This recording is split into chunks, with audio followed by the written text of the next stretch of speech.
पवित्रता का हृदय कुंज में ऐसा पुष्प खिला, जिसकी सुगंध से जीवन में सुख ही सुख मिला। पवित्रता का हृदय कुंज में ऐसा पुष्प खिला,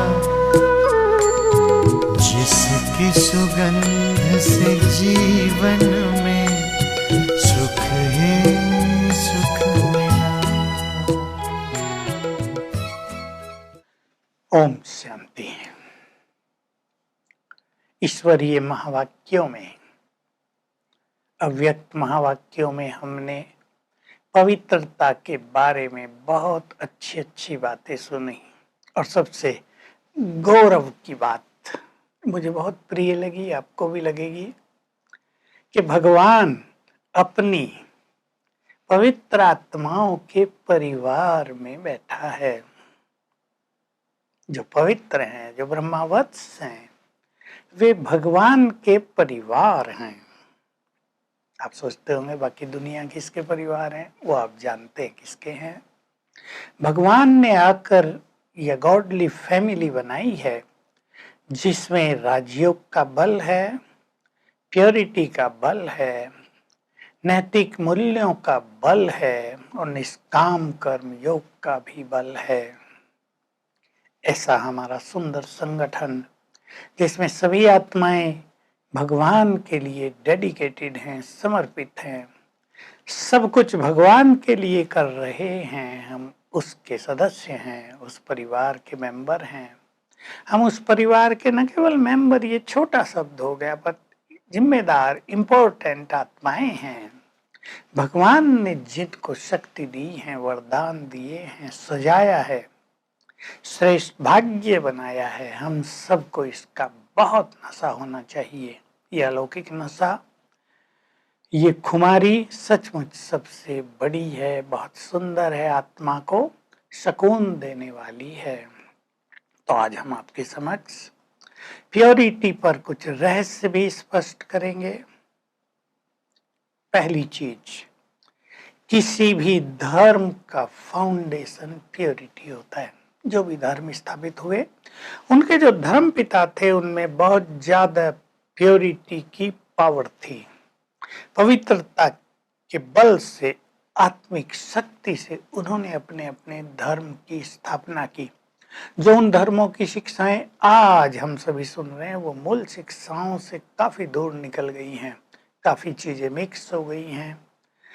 नए नए आचार्यों ने आके कई नई बातें जोड़ दी हैं। समय अनुसार, समाज की अवस्था व्यवस्था अनुसार बहुत सारी चीजें जुड़ी और निकली, पर मूल धर्म पिताओं ने पवित्रता, प्रेम, सत्य, अहिंसा, दया, अपनापन, ये सब बातें कही, ये सब संदेश दिए थे। तो हर धर्म का मूल प्योरिटी है। बाबा अपने महावाक्यों में कहा करते हैं, कहते थे, बहुत पहले कहा था कि देखो, ये जो भारत के सन्यासी हैं, ये पवित्र रहते हैं, और इस पवित्रता का बल भारत को मिलता है, धर्म को मिलता है। बाबा ने कभी ये भी कहा, जिस गुरु के पास जितनी प्योरिटी होगी, उसके शिष्यों की संख्या भी उतनी ज्यादा होगी। आकर्षण है प्योरिटी में। सारा संसार जब विषय वासना और काम की अग्नि में जल रहा है, तब कुछ पवित्र आत्माएं संसार को प्रकाशित किए हुए हैं। विकारों का अंधकार चारों ओर है। मनुष्य भटक गया है, भटक जाए अगर जरा भी रोशनी ना हो, उसकी राह धूमिल हो जाए, मंजिल उसे दिखाई न दे। एक बात। दूसरी बात, हम साक्षी होकर देखें, अपने भारत में हम देखें, दो संप्रदाय, मैं नाम नहीं लूंगा, उनके बहुत लोगों में प्योरिटी है, तो वो बड़े धनवान हैं, बड़े सुखी हैं। आप कहेंगे और भी लोग बड़े धनवान हैं, जिनमें प्योरिटी नहीं, वो भी धनवान है। बल्कि आज तो जो धनवान हो जाते हैं, वो गलत मार्ग पे ज्यादा चलने लगते हैं। हमारे पास पारसी लोग बहुत आते हैं, राजयोगी बने हैं। उन्हें बड़ा आकर्षण होता है जब वो यहाँ पवित्रता देखते हैं। मैंने पूछा दो चार से, आप लोग बड़ी बड़ी आयु वाले हो गए, कोई 50 साल के थे। मैंने कहा आप लोगों ने शादी नहीं की?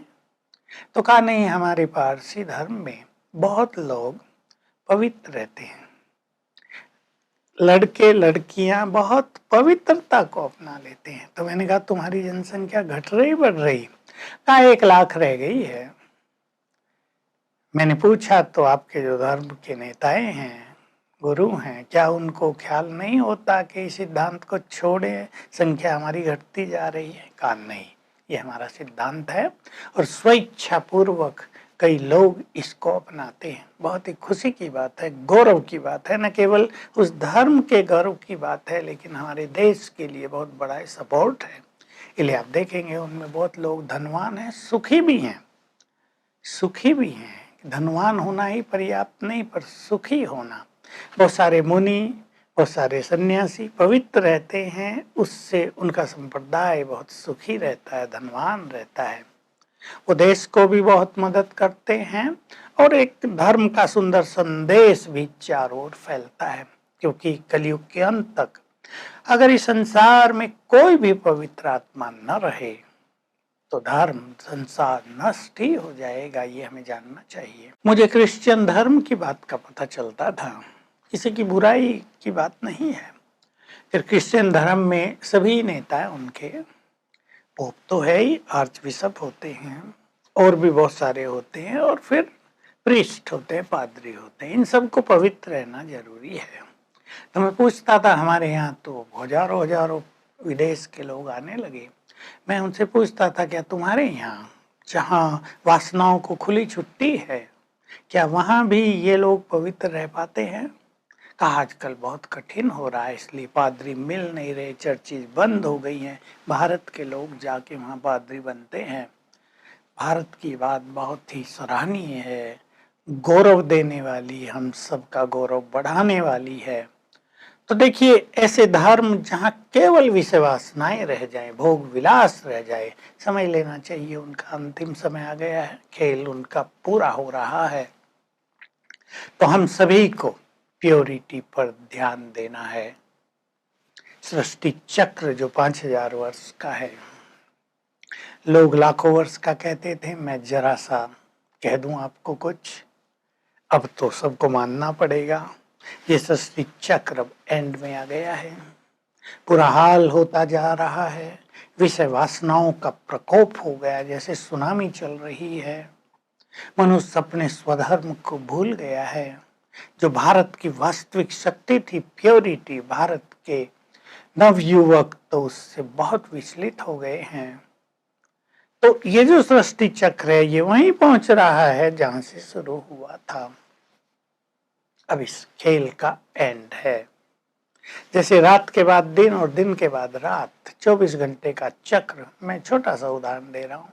हर चीज साइक्लिक ऑर्डर में घूम रही है इस यूनिवर्स में, लेकिन ये दिन और रात का चक्र, अभी रात पूरी हो रही है, देखो प्रभात होने लगता है और दिन आ जाता है, सूरज ऊपर जाता है, ढलता है और रात हो जाती है। इसके लिए किसी को क्वेश्चन नहीं उठ सकता ऐसा क्यों हो रहा है, भगवान ने ऐसा क्यों किया, सृष्टि निर्माता ने ये सिद्धांत क्यों बनाए।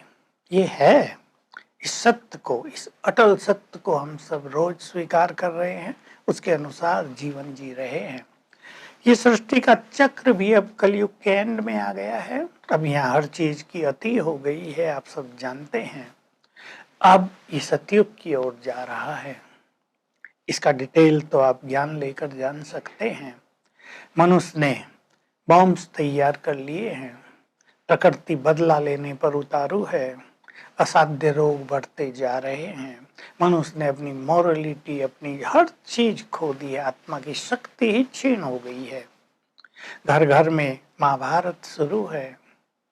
तो अब ये युग बदलेगा, इसको कोई नहीं रोक सकेगा, क्योंकि बदलने वाला परमपिता परमात्मा जो क्रिएटर है, ब्रह्मा के द्वारा इस सृष्टि को बदलने का काम कर रहे हैं। और उसने आकर आह्वान किया। वो परम धाम से आए, निराकार हैं, ब्रह्मलोक से आए, ब्रह्मा तन में आए और आह्वान किया, देवकुल की पवित्र आत्माओं आ जाओ। सेवा शुरू हुई, अनेक पवित्र आत्माएं आने लगी और ये खेल आगे बढ़ा। अनेक पवित्र आत्माएं आ रही हैं। हम सब जो ब्रह्मावत्स हैं, ब्रह्मा कुमार कुमारियां हैं, पवित्रता उनका जीवन है, उनका श्रृंगार है। कैसे हमारे लिए ये पवित्रता सरल बनी, इसके भी कुछ तथ्य हैं, कुछ पहलू हैं। मैं वो आप सबके सामने रखूंगा, क्योंकि लोग सोचते हैं कि ये कैसे संभव है। लेकिन लाखों लोग ग्रस्त में रहते पवित्रता को अपना लिए हैं। पवित्रता का पहला कदम है ब्रह्मचर्य, उसकी हम आगे चर्चा करने जा रहे हैं। कैसे ये संभव हुआ, किसने ये कराया, और आज तक क्यों दुनिया में ये संभव नहीं हो पाया, क्यों गिरावट होती रही। जैसा मैंने क्रिश्चियन धर्म के लिए बताया, हिंदू धर्म में भी और धर्मों में भी धर्म के जो नेता, धर्म के जो आगे होते हैं, उन्होंने बहुतों ने प्योरिटी खो दी है। उनको भारी लग रही है पवित्रता, कहाँ ब्रह्मचर्य उनका जीवन होता था, अब वो भारी लग रही हैं। लोग हठ क्रियाओं के द्वारा, आसन प्राणायाम के द्वारा, कुछ और साधनाओं के द्वारा ब्रह्मचर्य को अपनाते थे, पर आज वो शक्ति थोड़ी क्षीण हो गई है। इसमें कलयुग का प्रभाव भी है। चारों ओर वासनाओं की जैसे आंधी चली हुई है, हमारे चारों ओर निगेटिव एनर्जी बह रही है। उसका इफेक्ट भी धर्म नेताओं पर भी आता है। फिर कुछ धर्म के सिद्धांत छोड़ देते हैं, धन की ओर बढ़ जाते हैं, मान सम्मान की ओर बढ़ जाते हैं, शिष्यों में वृद्धि की ओर बढ़ जाते हैं, इसलिए वे बातें पीछे छूटने लगती हैं। लेकिन हमारे देश का फाउंडेशन प्योरिटी है, हमें ये नहीं भूलना चाहिए। भारत एक पवित्र देश है, पवित्र धाम कहेंगे हम इसे। ये पवित्र धाम था, ये महान तीर्थ था, ये विश्व गुरु था, ये संसार की सबसे बड़ी शक्ति थी। यहाँ देवी देवताओं का शासन होता था। श्री लक्ष्मी नारायण, राधे कृष्ण यहाँ थे, राम सीता यहाँ थे। ये दो चार नाम वाले ही नहीं थे, यहाँ का हर मनुष्य देवता था, पवित्रता थी। भगवान ने आकर हम सब की सोई हुई स्मृति को जगाया और आते ही याद दिलाया, तुम पवित्र देवता थे। बहुत बड़ी बात हो गई है। याद आने लगा, हमें याद आने लगा, रोज रोज वो हमें याद दिलाने लगे। भगवान टीचर बनकर आए, पढ़ाने लगे, सृष्टि के आदि मध्य अंत का ज्ञान देने लगे, हमारी चेतना को जगाने लगे। ये काम हो रहा है और पिछले बहुत सालों से हुआ है। हम सब के प्योर संस्कार जगे, हमारे अंदर प्योरिटी के बीज थे, आप में से बहुतों के अंदर हैं, वो जगे और बहुतों ने ये पवित्रता का मार्ग अपना लिया। अब जो एक इम्पोर्टेंट चीज भगवान के महावाक्यों से हमने सुनी और जो परम सत्य है, अंतिम सत्य है, क्योंकि आत्मा बहुत निर्बल हो गई है। ये जो देह है ये प्रकृति के तत्वों से मिलकर बना है। ये तत्व भी इम्प्योर हो गए हैं, तमो प्रधान हो गए, क्योंकि हमारी चारों ओर की प्रकृति ही तमो प्रधान है। माँ बाप जिनसे संतान उत्पन्न हो रही है उनमें भी इम्प्योरिटी बहुत ज्यादा है, इसलिए हर एक के शरीरों में भी इम्प्योर संस्कार हैं, वाइब्रेशंस हैं, तरंगे हैं। उन शरीरों में आत्मा रह रही है, इसलिए इस इम्प्योरिटी, तामसिकता का प्रभाव मनुष्य आत्मा पर पड़ रहा है। दूसरी चीज, आजकल सभी का खान पान भी अति तामसिक है और लोग उसको समझ नहीं रहे कि वो तामसिक है। चलो पाप न भी माने, तामसिकता जिससे हमारी इनर पावर नष्ट होती है, इनर प्योरिटी, पीस, ये सब नष्ट होती है, उस पर भी हमें बहुत ध्यान देना है। तो भगवान ने हमें आदेश दिया, तुम्हें पवित्र बनना है।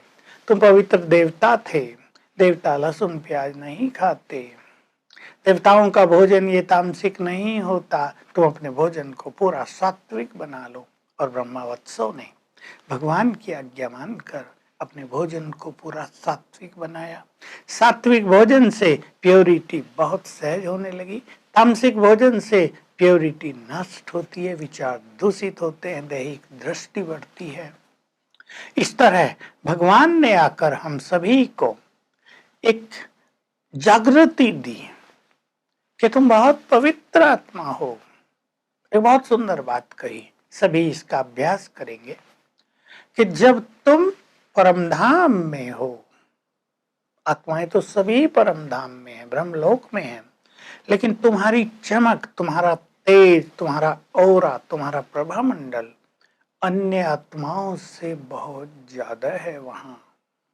चले हम थोड़ी देर के लिए इसमें स्थित हों, फील करें मैं आत्मा ब्रह्मलोक में हूं, जहां जिसको हम स्वीट साइलेंस होम कहते हैं।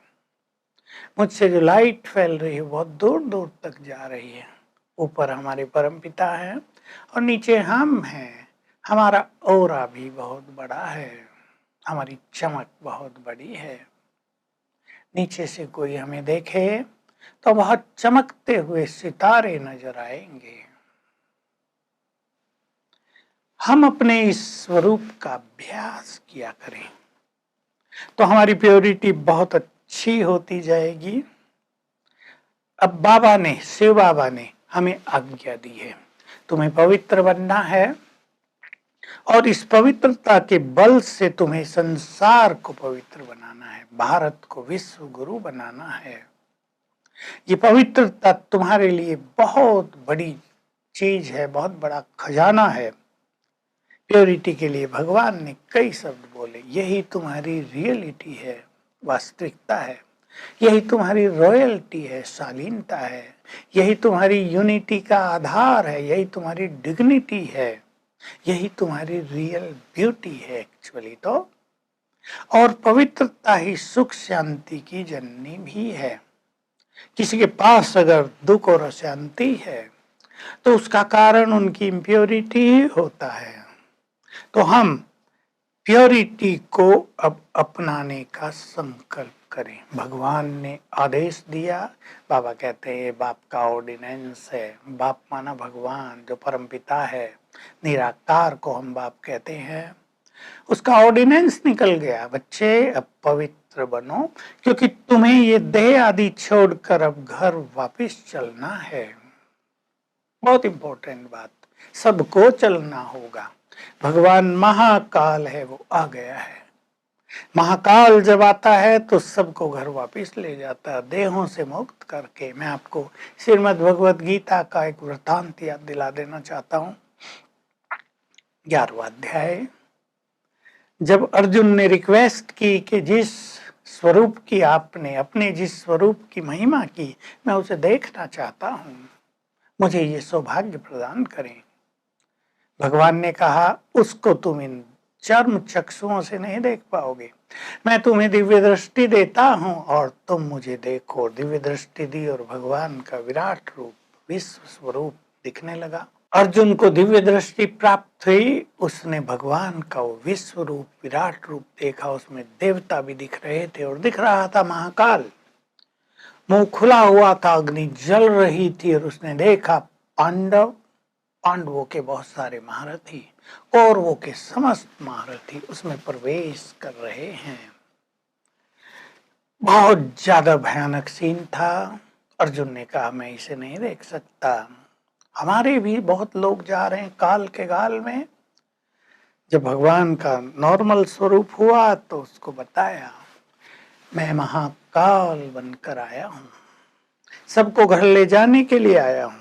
अधर्म छा गया है, अधर्मियों का संहार करने के लिए आया हूं, धर्म की पुनर्स्थापना करने के लिए आया हूं। तुम निमित्त बन जाओ इनको मारने के लिए। आत्मा मरती नहीं है, अगर तुम इनको न भी मारोगे तो ये मेरे द्वारा मारे जाएंगे, इसलिए तुम श्रेय ले लो।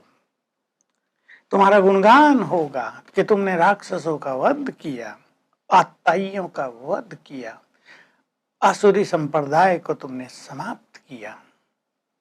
तो यही सीन अब रिपीट होगा, सब आत्माएं वापिस जाएंगी। लेकिन उससे पहले सभी को अपने कर्मों का हिसाब किताब भी चुकतू करना होगा, जिसको धर्मराजपुरी कहते हैं। तो दो चीजें इस सृष्टि पर होने जा रही हैं। मैं सभी भाई बहनों को कहना चाहता हूँ, संसार के हर व्यक्ति को कहना चाह रहा हूँ। अब कुछ ही वर्षों में हम देखेंगे 2025 तक ही, ज्यादा दिन दूर नहीं है, इस सृष्टि पर स्पिरिचुअल रिवॉल्यूशन होगा, रूहानी क्रांति, आध्यात्मिक क्रांति। जैसे अब लोग इधर उधर की चर्चा कर रहे हैं, टीवी पे जो है उसकी चर्चा हो रही है, जैसे इलेक्शन में क्या चर्चा होती है घर घर में, हर व्यक्ति के मुख के द्वारा, आप जानते हैं, ऐसे ही हर व्यक्ति के मन से और मुख से यही चिंतन और चर्चा होगी। हम आत्माएं हैं, हम पवित्र आत्माएं थी, हम भगवान के बच्चे हैं, ये सृष्टि का चक्र पूरा हो रहा है, अब हम सबको वापस जाना है। कोई चर्चा करेगा हम पहले क्यों नहीं आए, हमने अपना भाग्य गंवा दिया, तो कोई बहुत आनंदित होंगे, हमने भगवान से सर्वश्रेष्ठ भाग्य प्राप्त कर लिया। इस धरातल पर, इस वसुंधरा पर स्पिरिचुअल रिवॉल्यूशन हो जाएगा और हर व्यक्ति ये जान लेगा कि मैं ये शरीर नहीं हूं, मैं आत्मा हूं। और हर व्यक्ति ये जान लेगा हम भगवान के बच्चे हैं, सब उसको कहेंगे वो मेरा है, मेरा बाप, मेरा बाबा, तब उनको मुक्ति का अधिकार मिलेगा। ये स्पिरिचुअल रिवॉल्यूशन होगा और उसके बाद बस तेजी से आत्माएं बढ़ेंगी पवित्रता की, और पवित्रता का रिवॉल्यूशन हो जाएगा। हर व्यक्ति, जैसे आजकल काम वासना की आग लगी हुई है, हर युवक उसमें डूबा हुआ है, युवक नहीं बड़े भी उसको ही जीवन मान रहे हैं, उसको ही सुख मान रहे हैं, जहर पीकर आनंदित हो रहे हैं। ऐसे संसार में पवित्रता की लहर चल जाएगी। हर व्यक्ति, हर आत्मा, हर धर्म का प्राणी पवित्र बनने का इच्छुक होगा, वो पवित्र बनेंगे स्पिरिचुअलिटी से और खेल पूरा होगा, सब वापस चलेंगे। तो ये खेल का मैंने थोड़े में आपको जो एक सिंपल व्यू है वो आपके समक्ष रखा। इसमें कोई मेरी बात नहीं कि मैं आपको कुछ डरा रहा हूँ या भगवान कोई डरा रहा है, ये तो वर्ल्ड साइकिल इसी तरह चलता है, यही होता है। हम तो केवल जगाते हैं सोए हुओं को, हम तो आपकी स्मृतियों को जगा रहे हैं ताकि आप भी अपने ओरिजिनल स्वरूप को पहचानें। हम कौन हैं, हमारे अंदर कितनी गहरी शांति है, हमारे अंदर कितनी डीप रूटेड प्योरिटी है, हम कितने शक्तिशाली हैं। तो इससे आपका जीवन सुखी होगा। आप इस विषय वैतरणी नदी के बहाव में डूबने से, बहने से बच जाएंगे। इस संसार के लिए आप बहुत कुछ कर सकेंगे, क्योंकि संसार ने ऑलरेडी परिवर्तन की प्रक्रिया में प्रवेश कर लिया है। हम सब देख रहे हैं, अभी ये समय ऐसा ही आ गया है, हमें जगना है, सोई हुई चेतना को जगाना है। कलयुग की इस आंधी में बहना नहीं है, इस अंधकार में भटकना नहीं है। भगवान आया है, हमें पवित्र बना रहा है। हम एक संकल्प करें, वो हमारा आह्वान कर रहा है, आओ बच्चे आप पवित्र बनो, मैं तुम्हारा परम पिता, पवित्रता का सागर, पतित पावन, तुम्हें पावन बनाने आ गया हूँ। अब तुम मेरी आज्ञा पर चलो। तो मनुष्यों की आज्ञा पर लंबे समय से चलते आए, अपनी मन की मत पर भी बहुत समय चलते रहे, अपने को बहुत बुद्धिमान, डिग्री होल्डर, बहुत पढ़े लिखे, हाईली एजुकेटेड मानते रहे, किसी की सुनते नहीं थे। गुरुओं की मत भी तुमने बहुत ली, शास्त्रों की मत भी तुमने बहुत ली। कहाँ पहुंच गए, ये संसार कहाँ पहुंच गया? बाबा, शिव बाबा हमें रियलाइज कराते हैं, अगर तुम सत्य पथ पर होते, अगर तुम श्रेष्ठ मत पर होते, तो तुम नीचे इस तरह न उतरते, तुम्हारी ये दुर्गति न होती। आप मेरी मत पर चलो, उसको कहते हैं श्रेष्ठ श्रीमत। तो भगवान की आज्ञा है बच्चे, काम महाशत्रु है, यही सभी पापों का मूल है, इसी ने आत्माओं को कमजोर किया है। पवित्रता तो बुद्धि बल है, इस इम्प्योरिटी के कारण तुम्हारी बुद्धि का बल नष्ट हो गया है। देखो, भारत में स्टूडेंट के लिए ब्रह्मचर्य आवश्यक होता था ना, बहुत अच्छे अच्छे वैज्ञानिक भी पवित्र रहते हैं, बहुत अच्छे अच्छे स्कॉलर, बहुत अच्छे अच्छे सन्यासी, बहुत अच्छे अच्छे संत जिनको कुछ साधना करनी है वे पवित्र रहते हैं। तो ये पवित्रता हमारा फाउंडेशन है, बुद्धि का बल है। जिसके पास ये बल होगा वही संसार में बलवान होगा, वही योग युक्त होकर परम सत्ता से संपूर्ण बल प्राप्त कर सकेगा। इसलिए मन बनाए सभी जिन्होंने पवित्रता को स्वीकार कर लिया है, वे इसको संपूर्ण बनाएं, वे इसका आनंद लें, वे इसका सुख लें। हम आगे चर्चा करेंगे क्या क्या हम करें प्रैक्टिकल में, एक एक्शन प्लान। प्रैक्टिकल में हम क्या करें जो प्योरिटी हमारी दिनों दिन स्ट्रांग होती चले, हम कलयुग के प्रभाव से मुक्त होते रहें और हमारी प्योरिटी संसार के लिए एक सुंदर वरदान, एक सुंदर गिफ्ट बन जाए, हम संसार को बहुत कुछ देकर जाएं। तो चले अब कुछ क्षणों के लिए अपने आत्मिक स्वरूप पर